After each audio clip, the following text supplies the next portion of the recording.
மாற்றம் ஒன்றுதான் மாறாதது. 2026 எலெக்ஷன் அதை ஒரு நார்மலான ஒரு விஷயமா எடுத்துக்கிட்டு என்னால் அதை கடந்து போகவே முடியலை.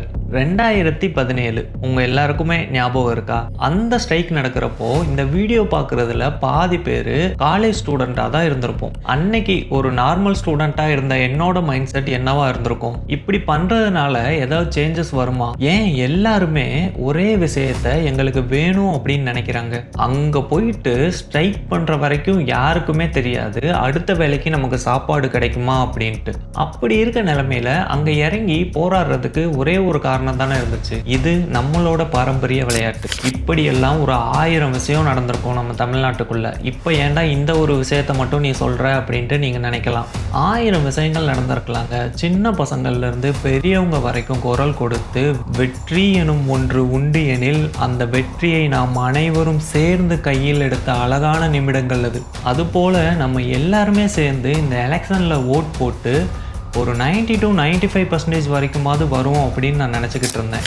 ஏன் நான் 90லேருந்து 95% வரும் அப்படின்னு சொன்னேன்னா, எஸ்ஏஆர்லேருந்து நிறைய பேரோட பேர் வந்து நீக்கிட்டாங்க. நீங்கள் எந்த கட்சிக்கு வேணாலும் ஓட் பண்ணணும்னு நினச்சிருக்கலாம், எந்த கட்சி வேணாலும் ஜெயிக்கணும்னு நினச்சிருக்கலாம். ஆனால் நான் நினச்சது எல்லாருமே ஓட் பண்ணணும்.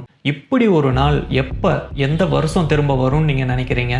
இவ்வளோ பேரோட ஓட்டு வந்து வேஸ்ட் ஆகுது பாருங்க. எப்படி ஊருக்கு போக முடியாது? யாருன்னா சார்ட் அவுட் பண்ண முடியுமா? இப்படி ஒரு விஷயம் நடக்கக்கூடாதுன்னு நினச்சாங்களா? இல்லை தற்செயலாகவே இப்படி ஒரு விஷயம் நடந்துச்சா? அப்படி ஒரு விஷயம் நடக்குது அப்படின்னா அது ஏன் வேகமாக அவங்க கிளியர் பண்ணி விடலை அப்படின்ட்டு நிறைய கொஸ்டின்ஸ் நமக்குள்ளே இருந்துக்கிட்டே தான் இருக்குது. செங்கல்பட்டு அதெல்லாம் தாண்டி நம்ம போயிட்டு இருக்கும்போது நிறைய ரோட்டில் பார்த்துருப்போம். 2 சைடுமே நிறைய லாரிங்கெல்லாம் நின்றுட்டு இருந்துச்சு. நம்ம நடுவில் மட்டும்தான் நம்ம கார் நம்ம பைக் மட்டும் போகிற மாதிரிலாம் நிறைய பண்ணியிருந்தாங்க. இது யாரோட தப்பு? இதை வந்து எலெக்ஷன் கமிஷன் பார்த்து அந்த நேரத்தில் சரி பண்ணியிருக்கணும்.